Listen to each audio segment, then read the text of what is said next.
මගේ ඉස්කෝලේ මම ඔහොම ට්‍රිප් එකක් එක්කන් ගිහලා මට මාර කචල්ලයක් දැම්මේ. හරි මම ඔය දැන් අවුරුදු 3කට 4කට කලින් උන් තාමත් මතක් කරනවා. හරි මම මේ නෑ 2019 මම මේ ඉස්කෝලේට ආවන් පස්සේ රත්තොට මම උන්ට කිව්වා මම 11 පන්ති බාර එක පන්තියක පන්ති 3ක් තියෙනවා. මං කිව්වා සීගිරියන් කියලා. සීගිරි උන් මයි බලගින් තියනවාද? දැන් ලැහැත්ති අපි මෙහෙන් 6ට එක්කන් ගිහලා උදේ හවස 5ට ගෙල්ල දාන්නද කියලා. මං කිව්වා නෑඩා තොපි සීගිරි ගිහින් නෑනේ. නෑ අපිට බෑ කිව්වා. නෑ මං කිව්වා යමල්. කොහොම හරි මං චාටුවෙන් මෙවුන් අල්ලගත්තා. බස් දෙකක් ගත්තා. දැන් මෙවුන් හිතුවේ මෙහෙම. මං ඒ වුණාට ටිකක් වෙනස් හිතන විදිය. මං කිව්වා උඹලා ට්‍රිප් එකේ යද්දී 4ට ඉස්කෝලේ ඉන්න ඕනි කියලා. ආව පුතේ උන් 4 අම්මාට ඇද්දා. හරියටම සීගිරියට දාද්දි පුතේ 6යි. හරි 6ට දැම්ම. මං කිව්වා උඹලා උදේට කනවා නම් කාපල්ලා. නෑ සර්. ඉතින් නැගලා ඉල්ල කන්නම් කිව්වා. මං කිව්වා ආයෙත් කමන්නේ. හරි ඉන් පස්සේ මෙවුන් පුතේ මෙවුන් මං කිව්වා එහෙනම් මං ඩ්‍රයිවර්ලට තේ ටික අරන් දෙනකම් බලලා යන්න එපා කඩානේ බින්දෙන්න. ගේට්ටුව ළඟ ඉඳපල්ලා. මායි යතාව සර්ලා දෙන්නේ කොයි ඉතින් තේ අරන් දෙන ඩ්‍රයිවර්ලට හිටියා. මෙවුන් ගියා. තව ටීචර්ලත් ගියා.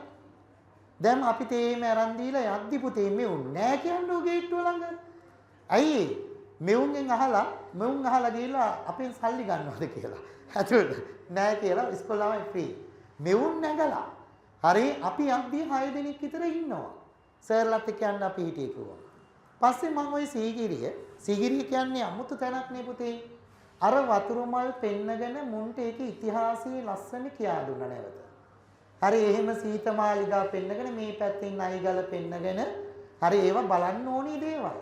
රාජ සභාව පෙන්නගෙන ජල චක්‍රය පෙන්නගෙන පොකුණු කොහොමද මේක හැදුනේ කියලා පෙන්නගෙන දැන් අපි යනවා ඉනීසරේ. හරි ඉනීසරේ ගිහිල්ලා පුතේ චිත්‍රත් බලාගෙන සිංහ කට ළඟට යනවානේ. අරුන් හූ ගහලා බහිනවා පුතේ දාඩිය දාගෙන. මම මෙහෙම බලන්න. තොපි සර් උඩ මාර උලංග සර් දැන් මෙව මට කියාපි. හරි සුද්ධියෝ තියනවා සර්. කොල්ලෝ හරි මම උඹලා දැක්කද ඒක ඇතුලේ තියෙනවා අර පොකුණ ප්‍රතිමා නෑව. පොකුණ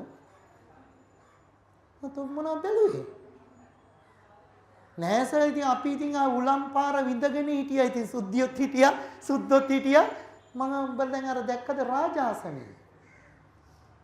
රාජාසනේ හරි මෙවුන් දැන් මොනවත් බලලා නෑ පුතේ. මෙවුන් අරකේ නැගලා මුන් මේකේ බහැලා.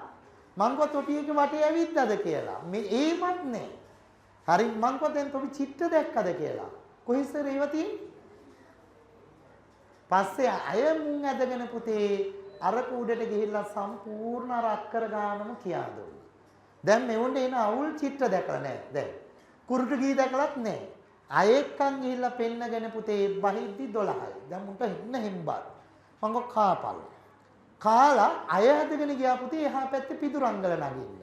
හරි නැංගෙව්වා ඒකත්. හරි එනාත පිදුරංගල බහැලා දැන් මුන් බැස්සා 2:00 විතර. අය හැදගෙන ගියා පුතේ ජාතික නාමල් වේනට. හරි අදගෙන ගිහිල්ලා ඒකේ රෝස තිරුවාන කන්දක් නැංගෙව්වා. හරි දැන් ආයෙ නම් බෑස කොයිවත් යන්න. මං ගුවා නෑ එහෙම බෑ කියන්න බෑ. හරි තෝ ගෙදර යන්නද කතා කරන්නේ මාත් එක්ක. ඉන් පස්සේ මගේ යාළුවෙක් ඉන්න අර විදුහල්පති කෙනෙක් කැම්පස් එකේ එකට හිටියේ. හරි ටින්කා කියලා කියන්නේ. ඕකයි ගෙදර උයන්න කියලා තිබුණේ. හරි එහෙම්මම දැම්ම පුතේ කලාවැවට.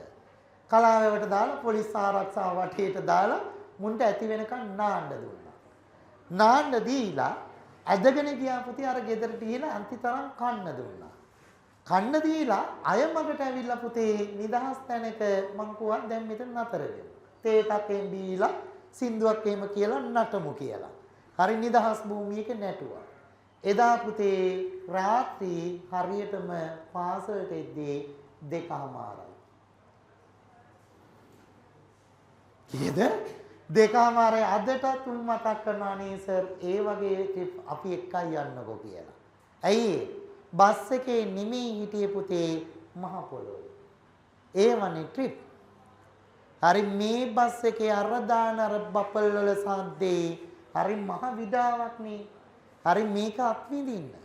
අය මං එක්කන් ගියා මේ කොහෙද රිටිකල. රිටිකල පුදුම ලස්සන.